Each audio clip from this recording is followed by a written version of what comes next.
नमस्कार दोस्तों, SG news network में आपका स्वागत है। दोस्तों, सबसे पहले आप हमारे यूट्यूब चैनल को अगर सब्सक्राइब नहीं किया है तो इसे सब्सक्राइब जरूर करें ताकि हम आपको हमेशा अपडेट करते रहें। साथ ही दोस्तों, लाइक और शेयर करना न भूलें। हाँ, कमेंट बॉक्स में आप हमें अपने सुझाव जरूर लिखें ताकि हम आपके मुताबिक कंटेंट उपलब्ध कराने की कोशिश कर सकें।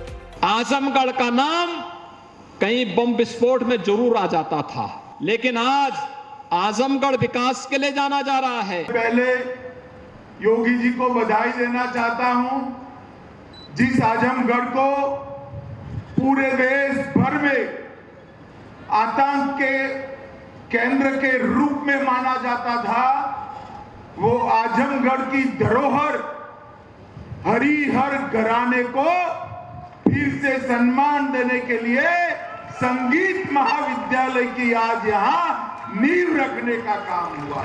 तो दोस्तों, आज हम बात करेंगे बीजेपी के चाणक्य अमित शाह और सीएम योगी आदित्यनाथ की। आजमगढ़ की धरती से बीजेपी के इन दो बड़े नेताओं ने लोकसभा चुनाव 2024 को लेकर जब हुंकार भरी होगी तो यकीन मानिए कि समाजवादी पार्टी के मुखिया अखिलेश यादव की बेचैनी जरूर बढ़ गई होगी।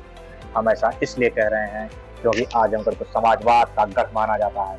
यहाँ के MY फैक्टर की वजह से SP को हराना किसी भी पार्टी के लिए बड़ी बात है।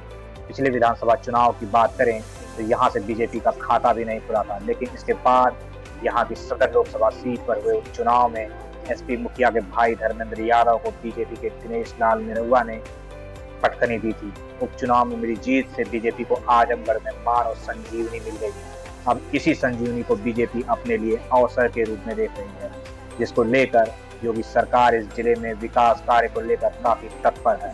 इसी को देखते हुए सीएम योगी आदित्यनाथ और बीजेपी के चाणक्य अमित शाह ने आजमगढ़ को एक हरिहर संगीत विद्यालय के साथ ही हजारों करोड़ रुपए के परियोजनाओं की सौगात दे दी है। आजमगढ़ की तस्वीर और तकदीर दोनों बदलने जा रही है और सचमुच आजमगढ़ अब विकास का गढ़ के रूप में दुनिया में जाना जाएगा। बहुत ऋषि मुनियों, साहित्यकारों और कलाकारों की ये पावन धरती एक समय इतनी बदनाम हो गई कि लोग इसे आतंक का गढ़ कहने लगे। इसकी बहुत बड़ी वजह जिले का पिछड़ा होना भी था, लेकिन योगी सरकार अब इस मिथक को तोड़ने में लगी है और विकास के कई रास्ते इस जिले के लिए खोल दिए हैं। Suhel Dev state university, मुंद्री airport, सड़कों का जाल समेत अब हरिहर संगीतविद्यालय इसकी कहानी को बयां भी कर रही है।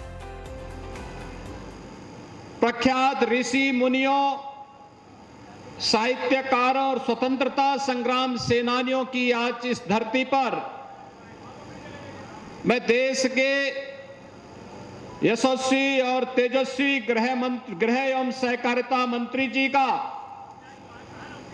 आप सब की ओर से, आजमगढ़ वासियों की ओर से हृदय से स्वागत करता हूं, अभिनंदन करता हूं। भाइयों बहनों,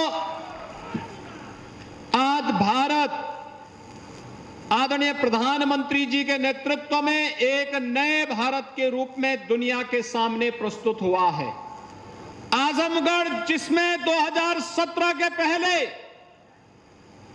पहचान का संकट था, आजमगढ़ का नौजवान 2017 के पहले देश के अंदर कहीं चले जाए तो भाइयों बहनों, कोई किराए पर कमरे देने की बात तो दूर, नाम से ही लोग चिढ़ते थे, परहेज करते थे। बात आजमगढ़ में नहीं सोचता था। आजमगढ़ का नाम कहीं बम विस्फोट में जरूर आ जाता था। आजमगढ़ का नाम किसी और ही विनाशकारी कार्यों में आता था, लेकिन आज आजमगढ़ विकास के लिए जाना जा रहा है। एक झटके में 4,600 करोड़ रुपए से अधिक की परियोजनाओं का लोकार्पण और शिलान्यास अभी आदरणीय गृह मंत्री जी के कर कमलों से यहां पर हुआ है। पहले योगी जी को बधाई देना चाहता हूं, जिस आजमगढ़ को पूरे देश भर में आतंक के केंद्र के रूप में माना जाता था, वो आजमगढ़ की धरोहर हरिहर घराने को फिर से सम्मान देने के लिए संगीत महाविद्यालय की आज यहाँ नींव रखने का काम हुआ। मित्रों, मुझे ठीक याद है, मैं गुजरात का गृह मंत्री था।